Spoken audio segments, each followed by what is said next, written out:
Sulit na galagaling Ilocos Norte, Ilocos Sur, Baguio at Pangasinan, dito naman tayo sa Boracay. Napakalinaw ng tubig dagat, solve na solve manisid, malinaw na malinaw mo makikita kung ano nasa dagat, parang Dilaw, ayaw yung ko puti. lumutang. Yung dilaw. Oo. Yung puti.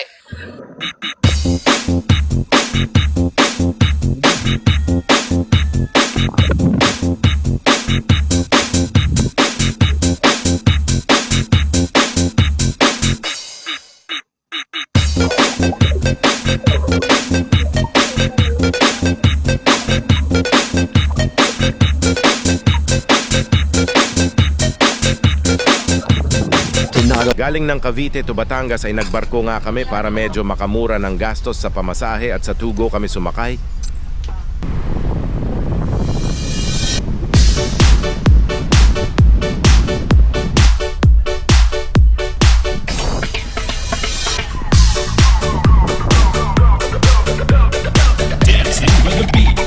DJ Riston Remix. Morning, madam. Ay, nag-share ako. Good morning, Boracay.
Welcome to Katiklan. Ayan, sasakay pa tayo ng lancha o kaya bangka papunta ng Gora. Hindi ka na ulit eh. At yan, bumaba na nga kami sa Katiklan Port. Sasalubungin kami ng kakilala ni Ate Eden na mag-guide sa amin dahil di basta-basta nakakapasok ng Boracay pag walang reservation or accommodation. Saan tayo ngayon? Siyam. Siyam ka na, siyam.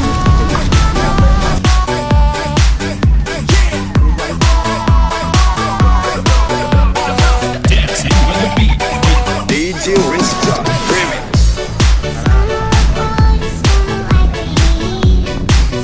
Ang init. Walang pinagkaiba. Konting lakad lang pagkababa ng Roro o barko ang lalakadin.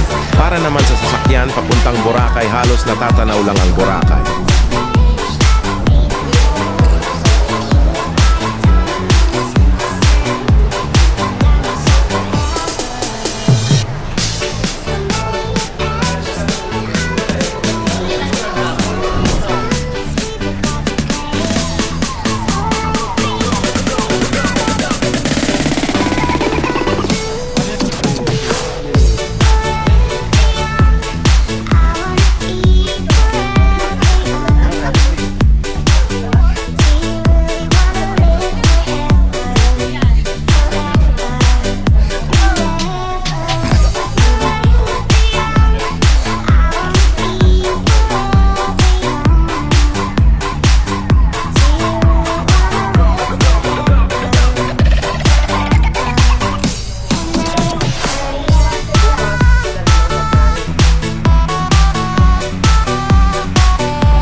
Pagbaba namin ng bangka, sakay naman ng trike papunta sa hotel. Natutuluyan sa Station 3 lang kami, banda.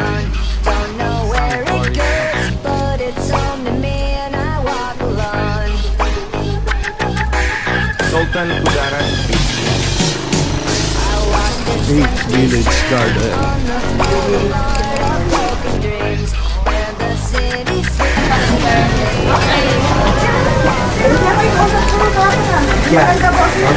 Ay, maganda rin sa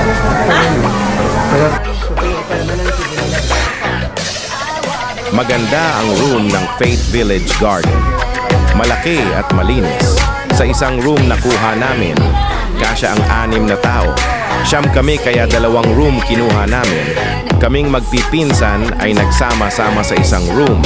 At yung 5 na kaibigan ni Ate Eden ay sa kabilang room. Guys, andito na kami sa Boracay. Nakapag-check-in na kami sa Faith Village Garden. Kakain muna kami ngayon. Kasi gutom na yung mga alaga kong bulate. Oh, punta ng beach, paitiman. Wala na kami.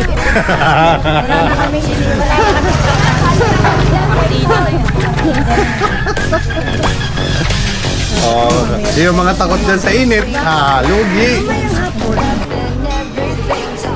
Mahal na sa Manila, mas mahal pa rito.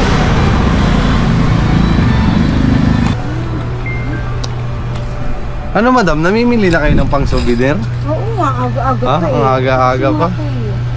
Wala na kami ng pera. Naubos na. Anong masasabi niyo sa mga presyo ng bilihin Ang dito? mahal kasi ikaw ay nasa Boracay. O, kung mahal sa Manila, times 3 ang mahal dito. Di na namin pinatagal ang araw magstay sa hotel. Agad kaming nagpunta sa beach. Dahil katabi lang ito, medyo nagtaka lang ako sa mga kasama namin.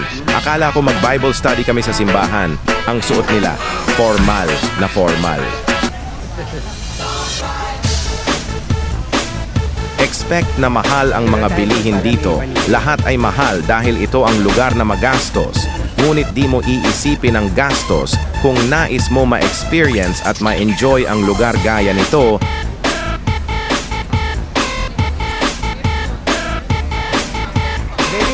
Mga madam, bakit di nyo po dala Bible? Natural lang, Boracay kayo eh. Ito yung tao, pwede na sa Baguio.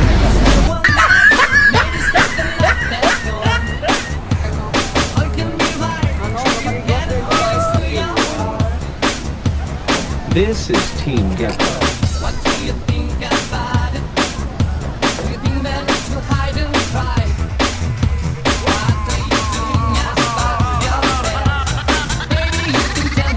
To not a mixed club DJ.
DJ Rose John Remix.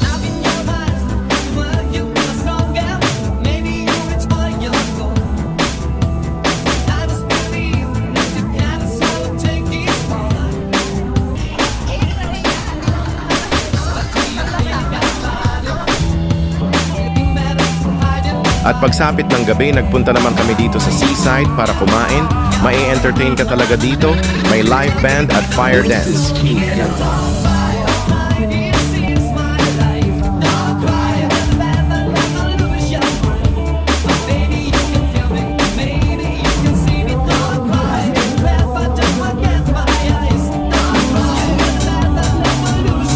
Ang sarap ng seafoods nila dito, fresh, nag-enjoy ako sa pagkain.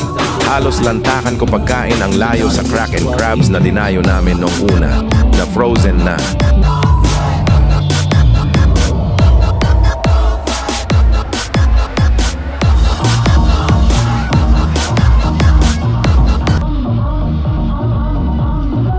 Habang kumakain, nanonood kami sa stage live band at sa hallway, ay nag-perform naman ang fire dancer. Hindi ko lang na video ang pagkanta ni Ate Grace na nakijamming sa stage.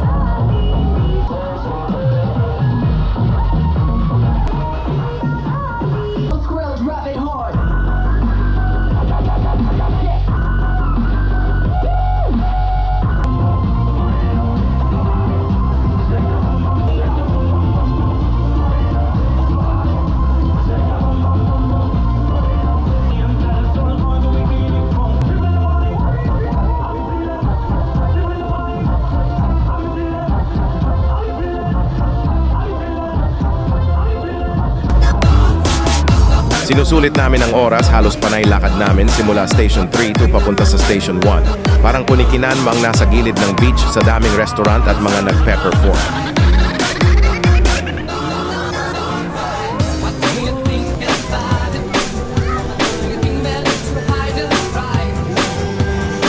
Kinabukasan pagkagising ay agad naman kaming nagtungo sa Station 1 para sa island hopping.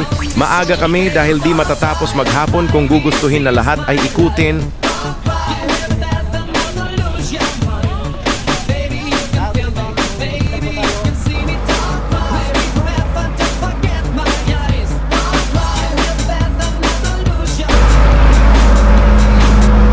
Yan guys, ito yung resort ni Pacquiao na pinag-iba nung term ni Duterte kasi malapit siya sa shoreline. Ngayon, halos wala na siyang tao kasi halos nag-iba lahat yung buong resort ni Manny Pacquiao. Dumong, yung buong yan, malaki rin pala eh. Gantulo.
Namin si Jomong pa rin.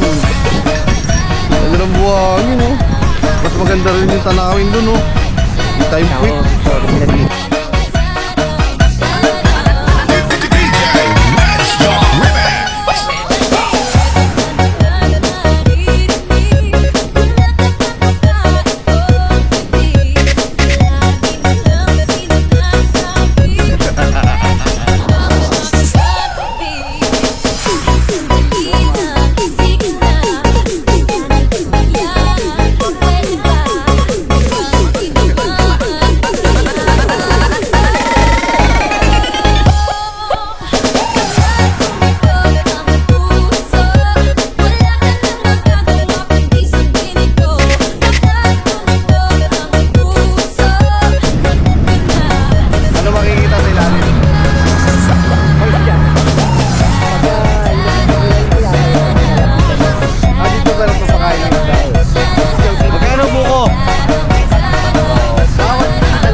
medyo malakas ang alon.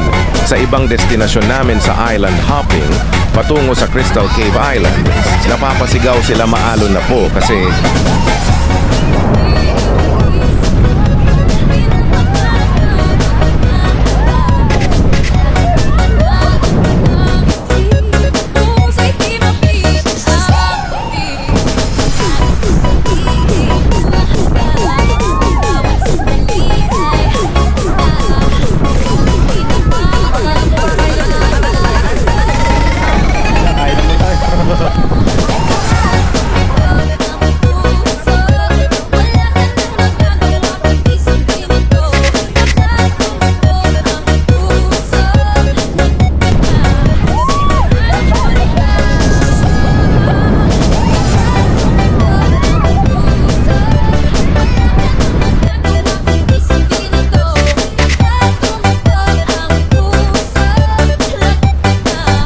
Crystal Cove Island.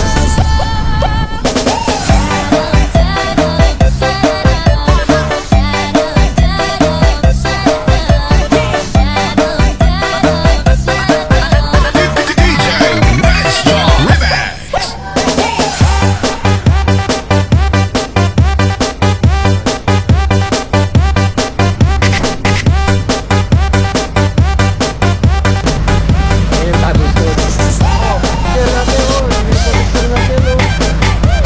Kaya naman, tapos ko. Pag malakas ang alin sa import, pwede na ako.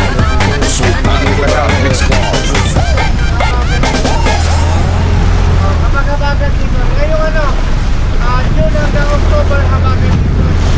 Salit na doon sa kabila yung port.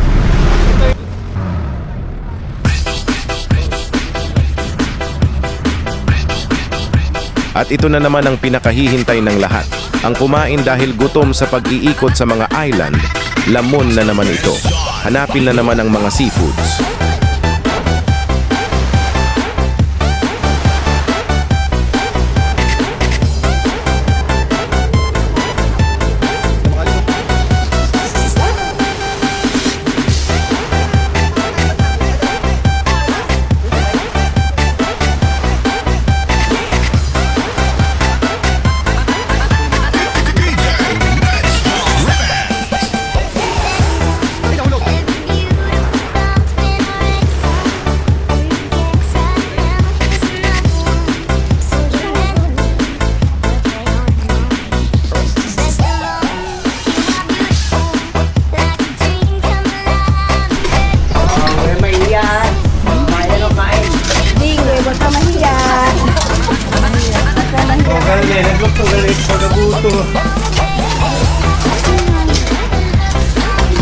Grabe yun, nagutom sila. Kawangis na. Grabe yung pagkain, no?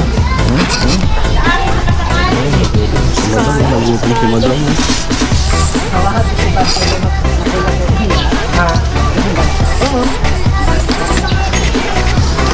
Gutom ka, te? Diyan, picturean ko para makita ni Jan. Binagutom ka, te? Ay.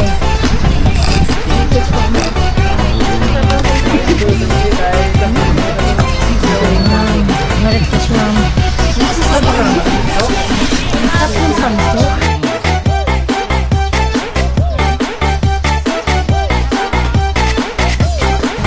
Hindi ito kain, lamon. Wala na ang sinaga. Ay, hindi kayo. Hindi naman yun. Imadong ka na ka doon. Kayo? Di ba ano? Meron pa. Subo lang yung subo. Ayun na. Loko eh. Okay. Inuli eh.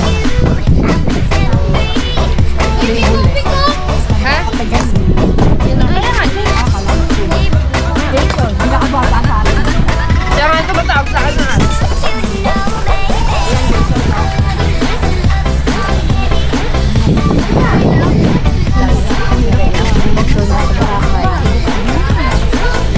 Ah, ganyan pala yan.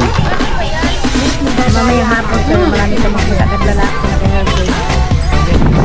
Basta mga kumain, no? Oo, mga nakambila, oh. Sila ka pala katuwa yan. Combination,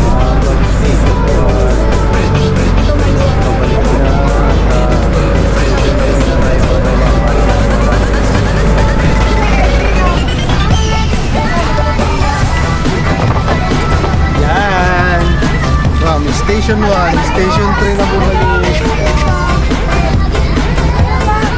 Sure ba? Station 3. Hindi na kayo mamasahe.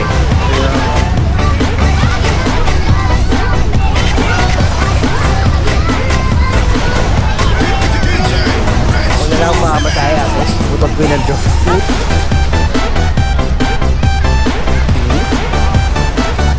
Kailangan dito sa ating matagal ng pagod.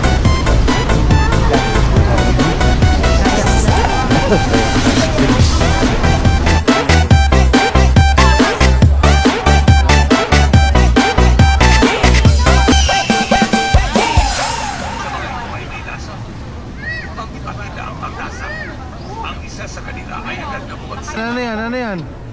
Grabe, nagpalit po. Anong sabon? Anong sabon? Sabon panghugas. Sabon panghugas sa pekpek.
Dahil sa daming pinuntahan, napagod si Madam, lakas ng hilik, hagok talaga, tulo pa ang laway niyan.